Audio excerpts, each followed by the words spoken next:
মানুষ নানান ধরনের বাসনা পোষণ করেন। তাদের নানান ইচ্ছে থাকে, অভিলাষা থাকে, নানান কামনা করতে থাকেন, স্বপ্ন দেখেন, প্রার্থনা করেন যেন তা সফল হয়, নিজের সম্পন্নতা কামনা করেন, আর শেষে নিরাশ হয়ে যান কারণ এসব কিছুই পান না। আপনাকে একটা ছোট্ট উদাহরণ দিই। জঙ্গলের রাজা কাকে বলা হয়? সিংহকে। এবার যেহেতু সিংহ বনের রাজা, তাই হরিণ তো তার কাছে এসে এটা বলতে পারে না যে আপনি হলেন বনের রাজা, তাই আপনি আমাকে মেরে ফেলুন, আমাকে খেয়ে ফেলুন আর নিজের ক্ষুধা নিবারণ করুন। এমন তো হয় না। সিংহ যতই বনের রাজা হোক, তাকেও পরিশ্রম অবশ্যই করতে হয়, তবেই তার ক্ষুধা নিবারণ হয়। সেইভাবেই আপনার সমস্ত স্বপ্ন, আপনার সমস্ত ইচ্ছে, আপনার সমস্ত অভিলাষা, সমস্ত আকাঙ্ক্ষা পূরণ হবেই, অবশ্যই হবে, পরিশ্রমের দ্বারা। শুধু ভাবলেই হবে না। তাহলে আপনিও জীবনে পরিশ্রম করুন, নিজের সমস্ত স্বপ্ন পূরণ করুন, আর আমার সাথে ভালোবেসে বলুন, রাধা রাধা।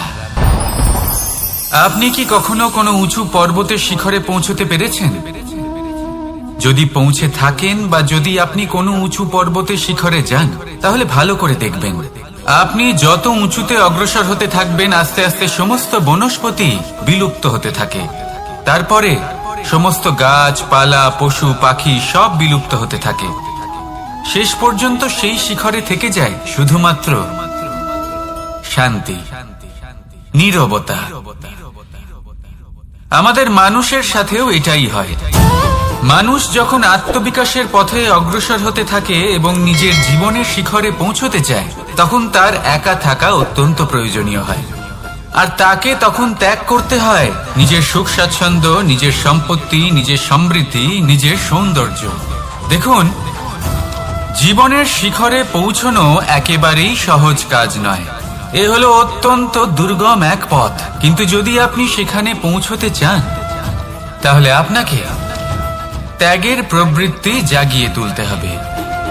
ত্যাগ কি সেটা জানতে হবে, কারণ ত্যাগের ফলেই মনে শান্তি আসে, আর সেই শান্তির ফলে মনে উৎপন্ন হয় প্রেম। আর এই প্রেমই হলো জীবনের অন্তিম লক্ষ্য। তাহলে আসুন আমার সাথে ভালোবেসে বলুন, রাধা রাধা। অধিকার, এটা না কোনো সাধারণ শব্দ, না কোনো ব্যবসা, নিজেই একটা অদ্ভুত ব্যাপার এই অধিকার। স্বয়ং ঈশ্বর মানুষকে জীবন বাঁচার অধিকার দিয়েছেন। কিন্তু যখন কোনো নারীর অধিকারের প্রশ্ন আসে, তখন সেই অধিকারের সাথে কর্তব্য জুড়ে যায়। এবার নারীর অনেক অধিকারের মধ্যে একটা অধিকার হলো নিজের স্বামী নির্বাচন করা। নির্বাচন করা কে হবে তার অর্ধাঙ্গ, এমন একজন ব্যক্তি নির্বাচন করা যিনি নিজের সাথে, নিজের স্ত্রীর সাথে, সমগ্র পরিবারের সাথে এই সমগ্র সমাজের পরিস্থিতিকে উন্নত করতে পারেন। তাহলে ভাবুন, নিজের জন্য স্বামী বেছে নেওয়া কত বড় অধিকার, আর যোগ্য স্বামী বাছা তার থেকেও বড় কর্তব্য।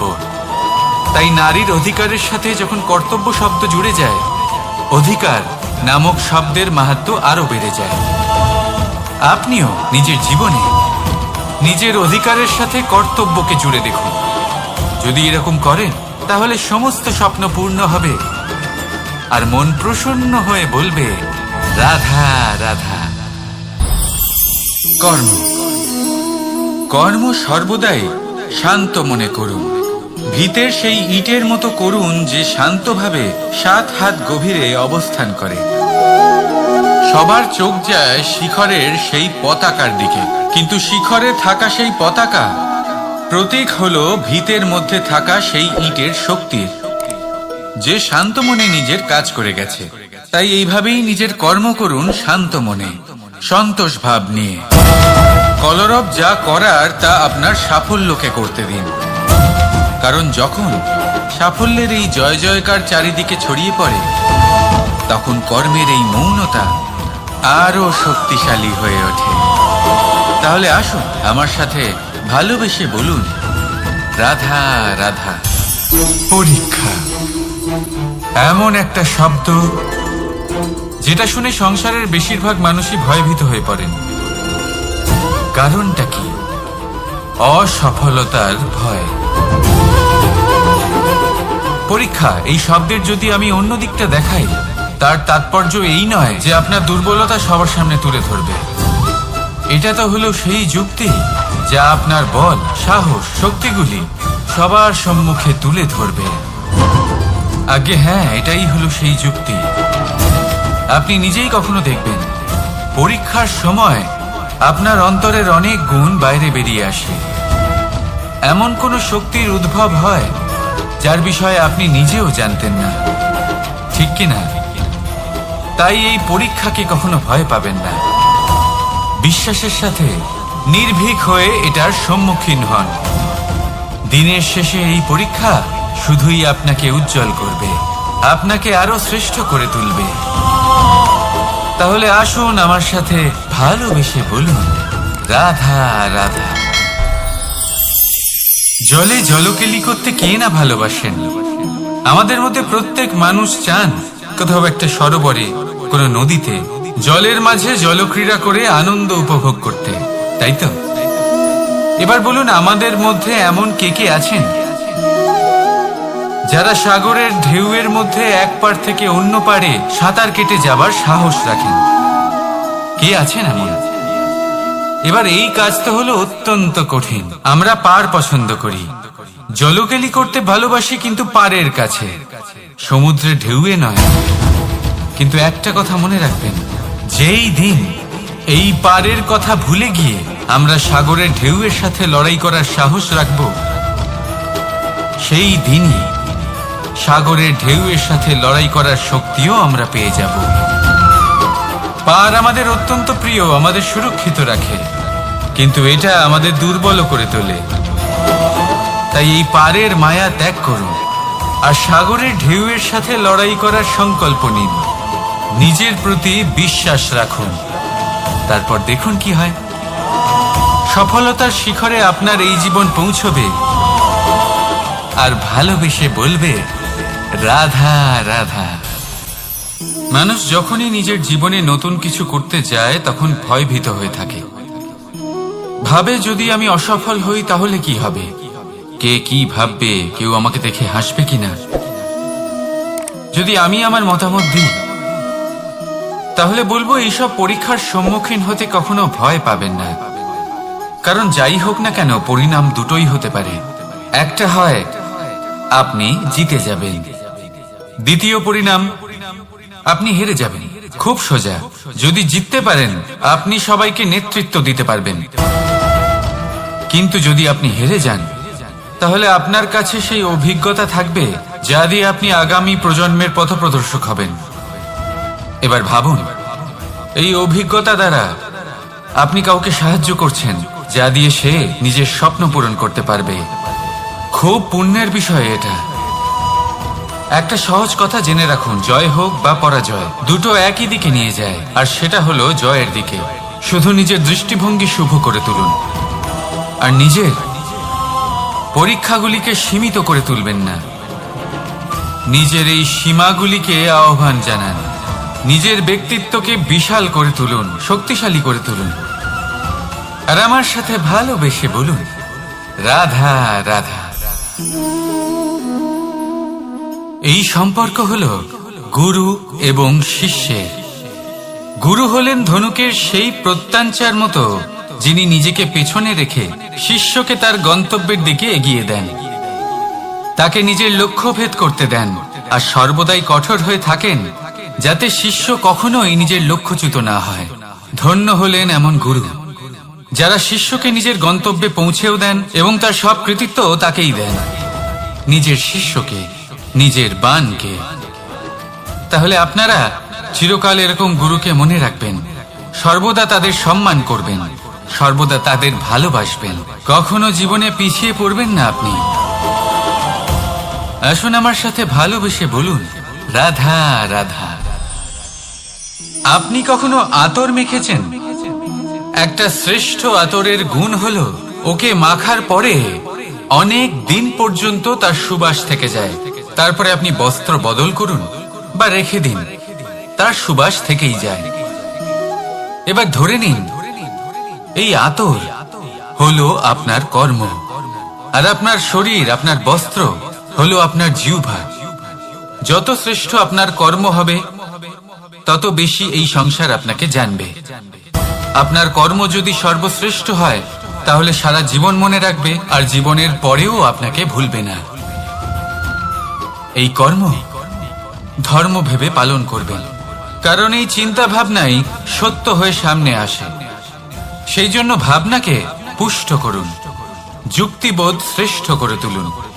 সবকিছু নিজে থেকেই হয়ে যাবে, পথ আপনা থেকেই সামনে চলে আসবে, কর্ম নিজে থেকেই হতে থাকবে। শুধু কর্ম ধর্ম মনে করে পালন করতে থাকুন, আর আমার সাথে ভালোবেসে বলুন, রাধা রাধা। এই জীবন, এই জীবন দেখতে গেলে কিন্তু খুবই কঠিন। এই জীবন কি করি হে নারায়ণ, এটাকে একটু সহজ কি করে করে তোলা যায়, এই প্রশ্নই তো আসছে মনে। এর উত্তর স্বয়ং সেই মানুষের মধ্যেই লুকিয়ে, তার সিদ্ধান্তে, তার নির্বাচনের মধ্যে লুকিয়ে। এবার জীবনের যে কঠিন সময়গুলো থাকে সেগুলো সেই প্রসঙ্গের মতোই হয়। যেমন ধরুন, আপনি হাঁটছেন হাঁটছেন আর হঠাৎ করে পায়ে কাঁটা ফুটে গেল। এবার আপনি কি করবেন? এমনও ব্যক্তি আছেন যারা সেই কষ্টের কারণে, সেই কষ্ট পাওয়ার ভয় পিছিয়ে আসেন। এমনও কিছু ব্যক্তি থাকেন যারা সেই আঘাতে নিরাময় করার জন্য সময় নষ্ট করবেন, কতটা জানি না।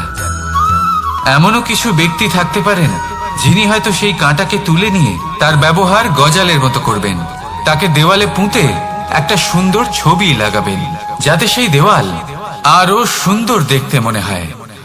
এটাই জীবনের সাথেও হতে পারে।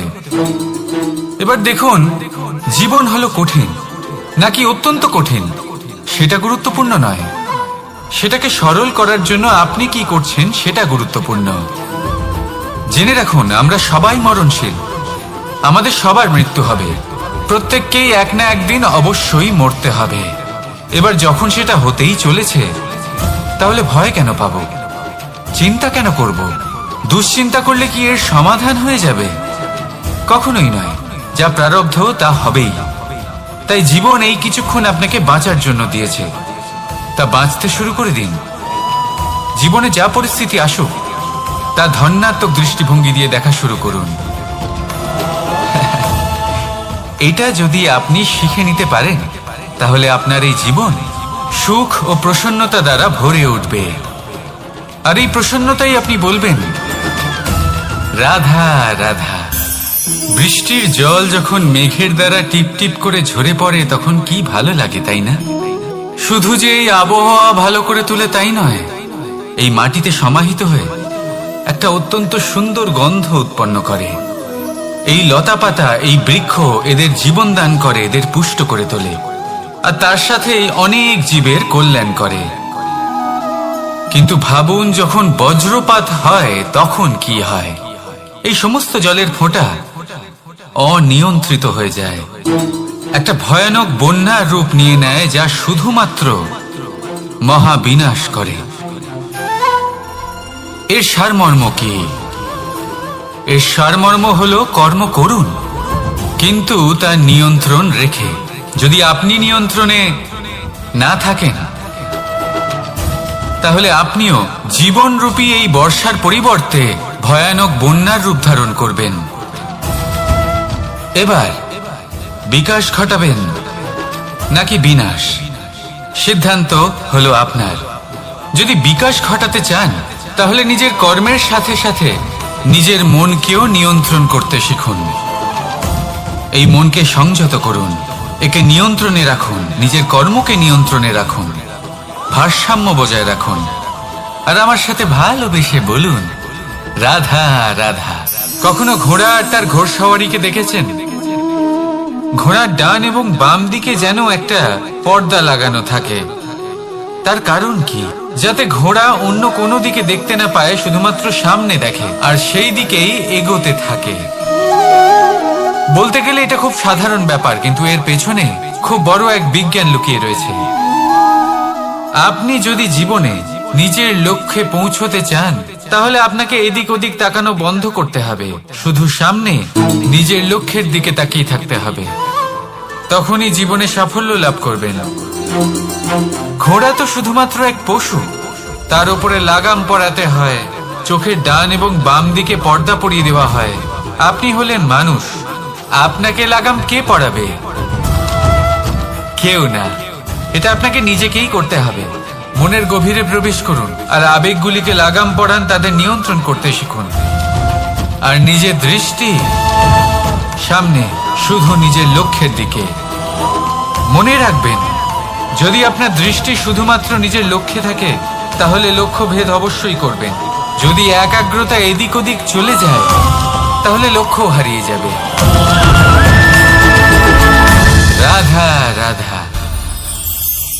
যথা রাজা তথা প্রজা, যথা বীজ তথা বৃক্ষ, যথা ভূমি তথা অঙ্কুর। কি সুন্দর শব্দ এগুলি! আর যতটাই সুন্দর ততটাই গভীর হলো তার অর্থ। যেমন রাজা হবেন, প্রজা তেমনই হবেন। যেমন ভূমি হবে, অঙ্কুরও তেমনই হবে। কখনো গভীরে গিয়ে এই কথার অর্থ বোঝার চেষ্টা করেছেন আপনি? রাজা এই শব্দের মূল হলো রজ।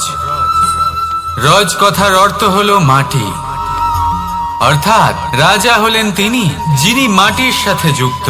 রাজা হলেন তিনি যিনি প্রজাদের সম্মান করবেন, তাদের যত্ন নেবেন, তাদের চোখে জল দেখলেই চিন্তিত হয়ে উঠবেন, তাদের অশ্রু মোছার জন্য সমস্ত সম্ভাব্য চেষ্টা করবেন, তাদের সুখী রাখার জন্য সমস্ত চেষ্টা করবেন। রাজা এরকম হয়। এবার এই সমস্ত গুণ যদি একজন রাজার মধ্যে না থাকে, তাহলে প্রজার মধ্যে অসন্তোষ দেখা যায়। আর এই অসন্তোষ বিদ্রোহের রূপ নেয়। আর এই বিদ্রোহ যে কোনো রূপেই হলো বিনাশকারী। তাহলে রাজার উচিত প্রজাদের রক্ষা করা, এবং প্রজাদেরও উচিত রাজার প্রতি বিশ্বাস রাখা, তার অনুকরণ করা। এই দুজন যখন এক হবেন, তখনই শাসন স্থির হবে, তখনই এই দেশ নিয়ন্ত্রণে থাকবে। যদি দুজনের মধ্যে কোনো একজন নিয়ন্ত্রণ হারান, তখন মহা বিনাশ অবশ্যই হবে। তাহলে রাজা নিজের কর্ম করবেন আর প্রজা নিজের ধর্ম পালন করবেন, আর আমার সাথে ভালোবেসে বলবেন রাধা রাধা। এই বৃক্ষ দেখতে পাচ্ছেন? বটবৃক্ষ। এই সংসারের সব থেকে বড় বৃক্ষের মধ্যে অন্যতম। কি না করে এই বৃক্ষ! অনেক বছর ধরে বেঁচে থাকে এই বৃক্ষ। এই বৃক্ষ সর্বদাই বাড়তে থাকে। কত পশু পাখিদের এই বৃক্ষ আশ্রয় প্রদান করে। পথ চলতি পথচারীদের এই বৃক্ষ ছায়া প্রদান করে, আশ্রয় প্রদান করে, বিশ্রাম করার জায়গা দেয়, শীতল ছায়া দেয়। বটবৃক্ষ সংসারের সব থেকে বড় বৃক্ষদের মধ্যে একটা বৃক্ষ। এই বৃক্ষের বীজ সর্ষে দানার থেকেও ছোট হয়, কিন্তু তা মাটির মধ্যে সমাহিত হয়ে যায়, নিজের খোলসকে ভেঙে প্রথমবার অঙ্কুরিত হয়। আর তারপরে আস্তে আস্তে আস্তে একটা ছোট্ট বীজ একটা বিশাল বটবৃক্ষে পরিণত হয়। জীবনে যদি সাফল্য পেতে চান, তাহলে এইভাবেই এগোতে হবে। ছোট ছোট পদক্ষেপের দ্বারা এই পথ চলা শুরু করতে হবে।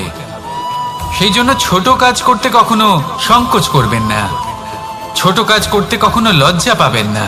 যদি এই ছোট ছোট কাজ পূর্ণ নিষ্ঠা দিয়ে, পূর্ণ মনোযোগ দিয়ে, সততার সাথে করতে পারেন, তাহলে এই ছোট কাজের আকার বাড়তে থাকবে। তাই কাজগুলিকে কাজের মতোই দেখতে শুরু করুন। ছোট কাজ বা বড় কাজ এরকম ভাববেন না। তাহলে কর্ম করতে থাকুন। জীবনে আপনার অস্তিত্ব বটবৃক্ষের থেকেও বড় করে তুলুন। তাহলে আসুন আর আমার সাথে ভালোবেসে বলুন রাধা রাধা। ভগবান আর ভুল, এই দুই একই অক্ষর দিয়ে শুরু হয়। শুধু তাই নয়, এদের দুজনের রাশিও সমান। এবারে আপনারা বলবেন যে ভগবান, ভুল, এদের মধ্যে কিভাবে মিল থাকতে পারে? অনেক বড় মিল আছে। না শুধু এ এক অক্ষর দিয়ে শুরু হয়, বরং এদের বিজয় মন্ত্রটাও এক। ভগবানকে মানুন, তাকে বিশ্বাস করুন, তাকে স্বীকার করুন। এটা করলে মনের দৃষ্টি থেকে ভগবানকে দেখা যায়, আর উনি আপনাকে সমৃদ্ধ করে তোলেন। ভুলের সাথেও এটাই ঘটে। নিজের ভুল স্বয়ং মেনে নিলে, স্বীকার করে নিলে সব কিছুই স্পষ্টভাবে দেখতে পাবেন। যেদিন থেকে আপনি নিজের ভুল মেনে নিতে শিখবেন, সেদিন থেকে সেই ভুল শোধরানোর প্রক্রিয়াও শুরু হয়ে যাবে। আপনি বুঝে যাবেন নিজের ভুল কিভাবে শোধরাতে হয়। তাই মনে রাখবেন, নিজেকে শ্রেষ্ঠ করে তোলার জন্য নিজের ভুল স্বীকার করা অত্যন্ত প্রয়োজনীয়। এই জীবনে শান্তি আনার জন্য ঈশ্বরকে মেনে নেওয়া অত্যন্ত প্রয়োজনীয়। সবসময় নিজের গুণ এবং নিজের দোষ মনে রাখবেন। আজীবন সুখী থাকবেন। রাধা রাধা। আমরা সবসময় চাই যে এই সংসার আমাদের জ্ঞানী বলবে, বুদ্ধিমান বলবে, বুঝদার বলবে, কিন্তু মূর্খ যেন কেউ না বলে। মূর্খ শব্দটা আমরা কেউ শুনতে চাই না, দূরে পালাতে থাকি। কিন্তু একটা সত্যি সবার কাছে অজানা, যে মূর্খ হওয়া হলো বুদ্ধিমান হওয়ার দিকে সর্বপ্রথম পদক্ষেপ। আপনি যত খুশি দিগ্গজ জ্ঞানী মানুষদের সাথে আলাপ করুন, যত ইচ্ছে কথা বলুন, যতই জ্ঞানের কথা আলোচনা করুন, অভিজ্ঞতা মূর্খ হবার পরেই পাওয়া যায়, তাই নয় কি? মূর্খ হবার পরে আপনি এটা বুঝতে পারবেন যে কি করা উচিত নয়। জ্ঞানী ব্যক্তি আপনাকে এটা বলবেন যে কি করা উচিত। আর এই সংসারে কি করা উচিত তার থেকেও অনেক বড় জ্ঞান হলো কি করা উচিত নয়। সেই জন্য সব সময় মনে রাখবেন, আপনার করা কিছু ভুল আপনাকে যদি কেউ মূর্খ বানিয়ে থাকে, ছল চাতুরি করে থাকে, তাহলে কোনো ব্যাপার নয়। এটা শেষ পর্যন্ত আপনাকে আরো বুদ্ধিমান করে তুলবে। এই মুহূর্তে ধন্যাত্মক থাকুন। এই সংসার আপনাকে অবশ্যই জ্ঞানী বলবে। রাধা রাধা। আপনি কি কখনো একজন মালিকে একটা বাগানের যত্ন নিতে দেখেছেন? যদি কখনো একটা গাছে উই ধরে যায়, মালি তখন শুধু সেই গাছের নয়, সমস্ত বাগানের চিকিৎসা করায়। আপনারা হয়তো বলবেন, এ কেমন মূর্খতা? যখন উই একটা গাছে লেগেছে, সমস্ত বাগানের চিকিৎসা কেন করাতে হবে? এ তো অযথা পরিশ্রম করা। কিন্তু মালি খুব ভালো করে জানে যে উই হয়তো একটা গাছে লেগেছে, কিন্তু তা সমস্ত বাগানকে নাশ করে দিতে পারে। এবার মালির এই শিক্ষা, এই জ্ঞান অন্য অনেক জায়গাতে প্রযোজ্য। এই সংসারে আমরা শুধুমাত্র নিজের পরিবারের কথাই চিন্তা করি, তাদের যত্ন নিই, চেষ্টা করি যেন তারা ভালো থাকেন, সুখে থাকেন। আর সেই সময় এই সমাজের কিছু বিরোধী মনোভাব এই সমাজকে গ্রাস করে ফেলে, এই সমাজকে নষ্ট করে ফেলে। কিন্তু আমাদের নজর শুধু আমাদের পরিবারে থাকে। সেই জন্য যখন কথা ওঠে রাষ্ট্রের, দেশের, তখন তার জন্য সিদ্ধান্ত নিতে হবে, তখন তার জন্য ত্যাগ করতে হবে। আর মনে রাখবেন, যে সমস্যায় আসুক তার সমাধান পূর্ণরূপে বাঞ্ছনীয়। এই সংসারে প্রত্যেক ব্যক্তি যদি নিজের পরিবারেরও খেয়াল রাখেন এবং সমাজেরও খেয়াল রাখেন এবং সঠিকভাবে এই দেশেরও খেয়াল রাখেন, তবেই এই দেশ সম্পন্ন হতে পারবে। তাহলে আপনিও সেই প্রয়াস করুন, আর আমার সাথে ভালোবেসে বলুন, রাধা রাধা।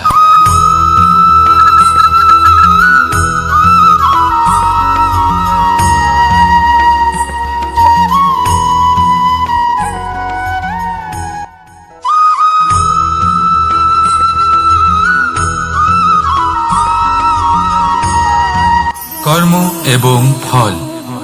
মানুষের স্বভাব হলো এটাই যে তিনি নিজের প্রত্যেক পরিশ্রমের প্রতিফল প্রার্থনা করেন। বেশিরভাগ সময় এই ফলাফলের চিন্তা করতে করতে, কল্পনা করতে করতে উনি কর্ম করতে থাকেন, যে আমি এই কাজটা করলে এই ফল পাবো। সেই সব কল্পনা করতে থাকেন যা না তার হাতে আছে, না আছে অধিকার, আর না আছে নিয়ন্ত্রণ। উনি শুধু নিজের কর্ম করতে পারেন।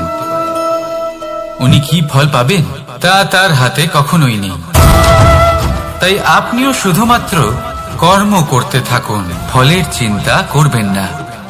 মনে রাখবেন, শিকড় এবং শাখা যেভাবে একে অপরের সাথে জড়িয়ে, সেইভাবেই একে অপরের সাথে জড়িয়ে কর্ম এবং ফল। যেরকম কর্ম আপনি করবেন সেরকম ফল আপনি অবশ্যই পাবেন। তাই এই ফলের আশায় কর্মের সময় কখনোই নষ্ট করবেন না, কারণ যে ব্যক্তি সময় নষ্ট করেন, সময় সেই ব্যক্তিকে অবশ্যই নষ্ট করে দেয়। কর্ম করুন নিঃস্বার্থভাবে, ফলের চিন্তা করবেন না, আর আমার সাথে ভালোবেসে বলুন রাধা রাধা। কর্ম এবং ফল, দেখতে গেলে এই সমস্ত ব্রহ্মাণ্ড এই দুইয়ের মাঝেই স্থির হয়ে আছে। মানুষজন কর্ম করেন ভালো ফল লাভের আশায়, আর ভালো ফল লাভের আশায় উনি এটাই ভুলে যান যে উনি যে কর্ম করছেন তা কি করছেন। আমি বলেছিলাম কর্ম করুন ফলের চিন্তা না করে, কিন্তু কি কর্ম করছেন সেই বিষয়ে ভাবাটাও অত্যন্ত আবশ্যক। নয়তো অনেক সময় আমরা এমন কর্ম করে ফেলি যা না চাইতেও বিষে পরিণত হয়, যা হয়েছে দুঃশাসনের সাথে, দুর্যোধনের সাথে, গুরু দ্রোণের সাথে। একজনের মানসিকতা উচিত ছিল না, একজনের বিবেক উচিত ছিল না, আরেকজন যে পক্ষ নির্বাচন করেছিলেন সেই পক্ষ উচিত ছিল না। আর যা কিছু ওনাদের সাথে হলো, আপনার আমার আমাদের সকলের সাথে তা হতে পারে। আমি বলেছিলাম কর্ম করুন, ফলের চিন্তা করবেন না, কিন্তু এই কর্মের বিষয়ে বিচার করে দেখাটাও ততটাই আবশ্যক। দেখুন, কর্ম করার উচিত প্রক্রিয়া ফলের চিন্তা না করা, কিন্তু যদি আপনার কর্ম শুভ হয় তাহলে তার ফলও নিয়তি আপনাকেই দেবে। সর্বদা কর্ম করার সময় এটা ভাবুন যে আপনার এই কর্ম এই সংসারকে, এই সমাজকে, আপনার পরিবারকে, আপনার আশেপাশের মানুষজনকে কোন দিশায় নিয়ে যাবে। যদি এটা সবার জন্য মঙ্গলময় হয় তাহলে কর্ম করতে থাকুন। আর হ্যাঁ, নিশ্চিত রূপে ফলের চিন্তা করবেন না। আসুন আমার সাথে ভালোবেসে বলুন রাধা রাধা। বটবৃক্ষের বীজ সর্ষের দানার থেকেও ছোট হয়, কিন্তু যখন তা নিজের রূপ ধারণ করে তখন তা বিশাল বৃক্ষের আকার ধারণ করে, যা সহস্র বছর ধরে বেঁচে থাকে, ছায়া প্রদান করে, পাখিদের আশ্রয় প্রদান করে, আর দেয় পথচারীদের বিশ্রাম করার স্থান। কেন? কারণ সেই ছোট বীজ তা মাটির ভেতরে গিয়ে নিজের খোলস ত্যাগ করে। অন্ধকারে থাকে সে, যতই আলো আসুক না কেন, যতই বর্ষা আসুক না কেন, সব সহ্য করে। আর তারপরে একটা চারা গাছ অঙ্কুরিত হয়, তারপর ধীর গতিতে একটা বিশাল বৃক্ষতে পরিণত হয়। দেখুন, জীবনে কঠিন সময় আসে, এই জন্য নয় যে আপনি হার মেনে নেবেন, এই জন্য আসে যাতে আপনি ভবিষ্যৎ নির্মাণের জন্য নিজেকে তৈরি করতে পারেন। যদি কঠিন সময়ে আপনি ওই বীজের মতো দৃঢ় হয়ে থাকতে পারেন, তাহলে আপনিও একদিন সেই বিশাল বৃক্ষের মতো নিজের অস্তিত্ব গড়ে তুলতে পারবেন, যা সহস্র বছর পর্যন্ত মনে রাখা হবে। আসুন আমার সাথে ভালোবেসে বলুন রাধা রাধা। এই ব্রহ্মাণ্ড কত বৃহৎ, তাই না? যার সম্মুখে এই পৃথিবীকেও একটা বিন্দুর মতো মনে হয়। আর এই পৃথিবীতে আমরা কে হই, আমাদের আকার কিরকম, আমাদের অস্তিত্বই বা কি? যখন আমরা এভাবে ভাবি তখন মনে হয় আমরা কিছুই নই। তা আমরা যখন কিছুই নই, তাহলে আমরা এত চিন্তা করি কেন? কি ভেবে ভয় পাই? কাকেই বা এত ভয় পাই? কে আমাদের মারতে পারে আর কেই বা আমাদের জন্ম দেবে? আত্মার আসলে না কখনো জন্ম হয় আর না কখনো মৃত্যু। আত্মা শুধুই শরীর বদল করে।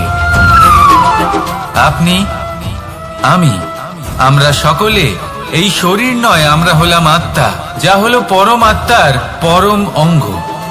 সেই জন্য মনে রাখবেন, বাইরের কোথাও দেখবেন না, নিজের অন্তরের গভীরে গিয়ে দেখুন, আত্মাকে উপলব্ধি করতে শিখুন। ক্লেশ, ভয়, চিন্তা, এই সব কিছুর থেকে নিজেকে দূরে রাখুন, তাহলেই উপলব্ধি করতে পারবেন পরমাত্মাকে। তাহলে আসুন আমার সাথে ভালোবেসে বলুন রাধা রাধা। পরিবর্তন এই সংসারের শাশ্বত নিয়ম। কোন রাজা নেই যিনি চিরকাল রাজা থাকেন, কোন ধনী ব্যক্তি নেই যিনি চিরকাল ধনী থাকবেন। এই সংসারে সূর্যের স্থান নেওয়ার জন্য চন্দ্রিমার আগমন ঘটে। কোন স্থান যাকে পতিত বলা হয়েছিল সেখানে মহল তৈরি হয়েছে। কোন স্থান যাকে আজ মলিন বলা হয়েছে কাল সেখানে মন্দিরও স্থাপন হতে পারে। কোন ঋতু চিরকালের জন্য থাকে না, কখনো সময় চিরকাল একরকম থাকে না। আজ যা আপনার কাছে রয়েছে কাল অন্য কারোর ছিল। আজ যে আপনার কাছে রয়েছে কাল তা অন্য কারোর কাছে চলে যাবে। আপনার সাথে কিছু থাকলে তা হলো আপনার কর্ম, কিন্তু সেই কর্মের পরিণামও আপনার নয়। আপনি শুধু কর্ম করুন, বাকি সবকিছুই পরিবর্তনশীল। কিন্তু সেই পরিবর্তনকে দেখে ভয় পাওয়ার প্রয়োজন নেই, তাকে স্বাগত জানান। যদি আপনি হাসি মুখে সেই পরিবর্তনকে স্বাগত জানান, তাহলে এই পরিবর্তনও হাসি মুখে আপনার সাথে থাকবে। আসুন আমার সাথে ভালোবেসে বলুন, রাধা রাধা। সঞ্চয়। মানুষের যখন থেকে বোধ বুদ্ধি হয় সঞ্চয় করতে আরম্ভ করে দেন। সঞ্চয় করতে থাকেন ভোজনের, সঞ্চয় অর্থের, সঞ্চয় শক্তির। নিজের জন্য করেন, নিজের পরিবারের জন্য করেন, নিজের স্ত্রীর জন্য করেন, সন্তানের জন্য করেন, সন্তানের সন্তানের জন্য সঞ্চয় করেন। সঞ্চয় করার জন্য ওনার কাছে অনেক কারণ রয়েছে, কারণ উনি এটা ভাবেন যে এই সঞ্চিত শক্তির জন্য কেউ ওনার কোনো ক্ষতি করতে পারবে না। মানুষ ভুলে যান একটা গুরুত্বপূর্ণ কথা, এই সত্য, উনি এই সংসারে খালি হাতেই এসেছিলেন, আর এখান থেকে ওনাকে খালি হাতেই যেতে হবে। যা এখানকার তা এখানেই থেকে যাবে। আর যদি কিছু ওনার সাথে যায় তা হলো ওনার কর্ম, আর কিচ্ছু নয়। তাই যদি কিছু অর্জন করতে চান তাহলে শুভ কর্ম অর্জন করুন, আত্মশক্তি অর্জন করুন, কারণ পরলোকে এটাই হবে আপনার সম্পত্তি। তাহলে কি এটা আপনি অর্জন করতে চান না? আসুন আর আমার সাথে ভালোবেসে বলুন, রাধা রাধা। সদিচ্ছা। দেখতে গেলে 3 অক্ষরে তৈরি এই শব্দ, কিন্তু সমস্ত ত্রিলোক তার উপরেই আধারিত। আপনি এই সংসারে এসেছেন, তখন অবশ্যই শ্বাস নেবেন, কিন্তু তার বদলে আপনাকে কিছু তো দিতেই হবে। আপনার উপর নির্ভর করছে আপনি কি দেবেন। কি দেবেন এই সংসারকে, এই সমাজকে, নিজের পরিবারকে, আর তার বদলে কি নেবেন? যশ নাকি অপযশ? দেখুন, এক ছিল রাবণ, যে কিনা সমুদ্র পার করলো সীতাকে অপহরণ করার জন্য, আর এক ছিলেন রামচন্দ্র, যিনি সমুদ্র পার করেছিলেন, সেতু বানিয়ে গিয়েছিলেন সীতাকে ফিরিয়ে নিয়ে আসার জন্য। দুজনেই সমুদ্র পার করেছিলেন, শুধু পার্থক্য ছিল সদিচ্ছাকে বোঝার, লক্ষ্যের। অনেক মানুষের যাত্রা একরকম হতেই পারে, কিন্তু আনন্দ তখনই লাভ করবেন যখন লক্ষ্য শুভ হবে, মহান হবে। এই লক্ষ্য দিয়ে এই সংসারের কল্যাণ হবে এবং মানুষের সম্মান হবে।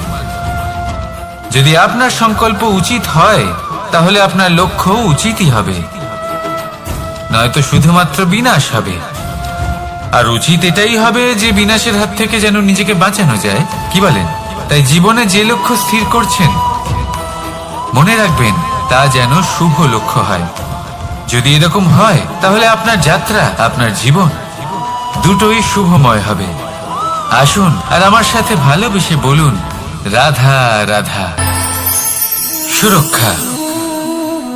এই সুরক্ষা আসলে কি?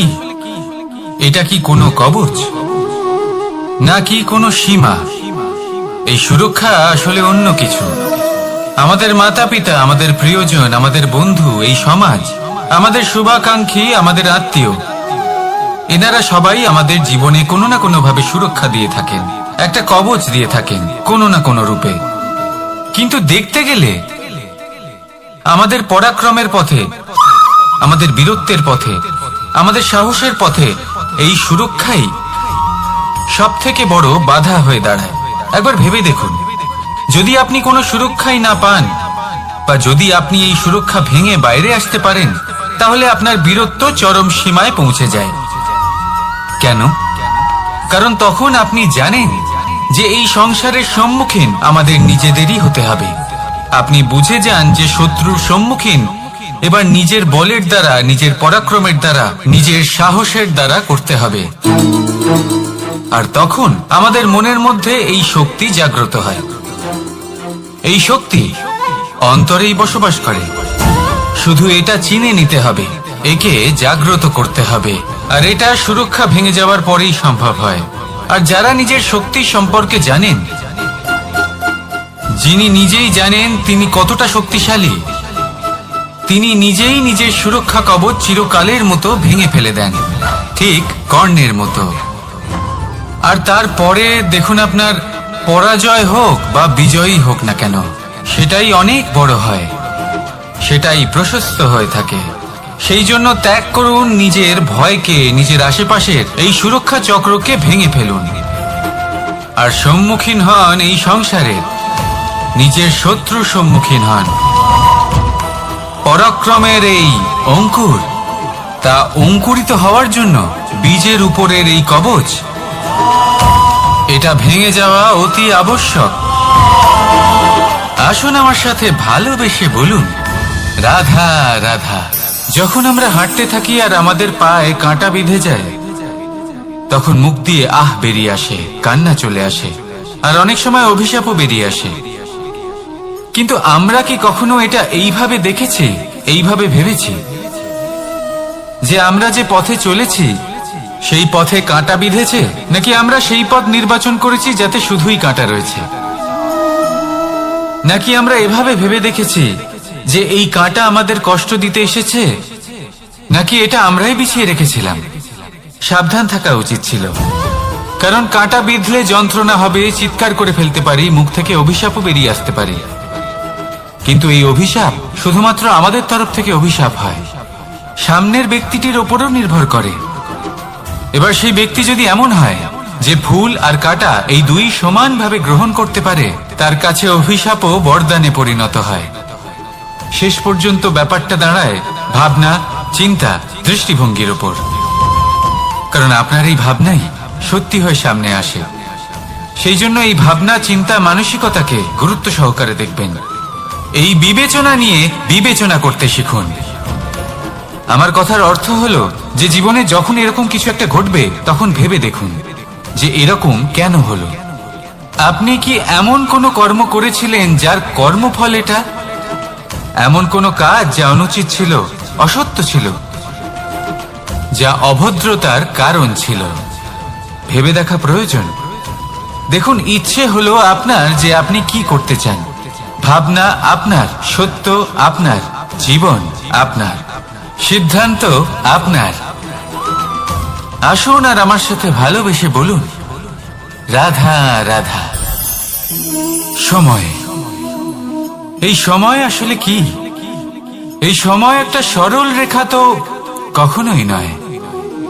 সময় হলো একটা চক্র, যেখানে এর আদি সেখানেই হলো এর অন্ত, আর যেখানে তা শেষ হয় সেখান থেকেই তার শুরু হয়। এই সময় একটা অত্যন্ত বিচিত্র চিন্তা, বিচিত্র ভাবনা, একটা বিচিত্র বস্তু যা কেউ বুঝতে পারেন না। এই সময়ের লীলা, এর কোনো প্রমাণ নেই, কোনো জ্ঞান নেই, কোনো পরিমাপ নেই। শুধু এটুকু আমরা জানতে পারি, যেখানে শেষ হবে সেখান থেকে একটা নতুন সূচনাও হবে। যা আজ আপনার কাছে আছে, কাল অন্য কারোর কাছে যাবে, তারপরে তার কাছ থেকেও অন্য কারোর কাছে যাবে, তারপরে তার থেকেও ছিনিয়ে নেওয়া হবে। এই নিয়তির একজনের কাছ থেকে অন্যজনের কাছে আদান প্রদানের এই সময় হলো আপনার সময়। এই সময়ের সদ্ব্যবহার করুন, এই সময়কে বাঁচুন। আপনাকে শুধু এটাই সুনিশ্চিত করতে হবে যে আপনি কোন পক্ষে আছেন। আর সত্যি বলতে কি, আপনার জীবনের পরিণাম নির্ভর করে আপনার নির্বাচনের ওপর। আপনি কোন পক্ষ নির্বাচন করছেন। তাহলে মনে রাখবেন, জীবনে সেই পক্ষই নির্বাচন করবেন যা চয়ন করার পরে আপনি সুখ অনুভব করবেন, আপনি সন্তোষ লাভ করবেন, প্রসন্নতা লাভ করবেন। আর আমি এটাই সুনিশ্চিত করব যে এই পক্ষ যেন শান্তির পক্ষ হয়, এই পক্ষই যেন প্রেমের পক্ষ হয়, তাহলে চিন্তা করবেন না, আর আসুন আমার সাথে ভালোবেসে বলুন রাধা রাধা। দৃষ্টি আর দৃষ্টিভঙ্গি, এই সমগ্র লীলা